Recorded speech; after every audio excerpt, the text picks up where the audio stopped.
with the Immanuel Approach, we start with helping the person go to a positive memory where they feel appreciation, which actually helps your brain get in the place it's supposed to be to live and heal. You have your relational circuits on. So you go to a positive memory and get your relational circuits on and connect with Jesus in that place. So at the beginning of the session, positive memory, relational circuits on, you connect with Jesus. And what that does is it's a very, very gentle start, and it gives you a safety net, a place to come back to. And so, like, if you ask me any other form of emotional healing with schizophrenia, that's just so complicated. There's so many ways to make it worse, and it's a very complicated situation. But I can assure you, even as a layperson, if you help somebody with schizophrenia practice going to positive memories, their favorite birthday party, memories where they felt gratitude, you help them go to positive memories, feel grateful, and get their relational circuits on. That step right there is just safe for anything. And then in the essay on schizophrenia, there's more discussion about complexity, but that very first step is a real safe thing for anybody. Substance abuse, people who are intoxicated,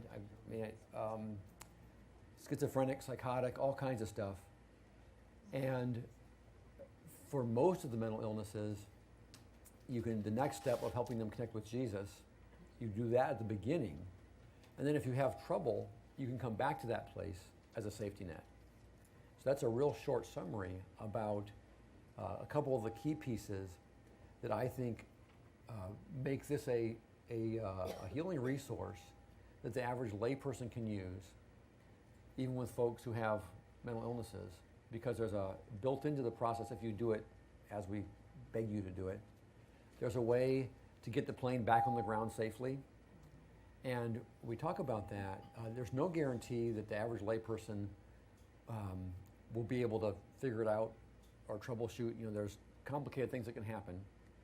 But the neat thing is, where you have that positive piece to begin with, and it's a place you can come back to, if you're up in the air and you've been flying for 2 hours and you've gotten to something you can't figure out and your tank's running low, coming back to that positive memory where you connect with Jesus, that's a way to get the plane back on the ground.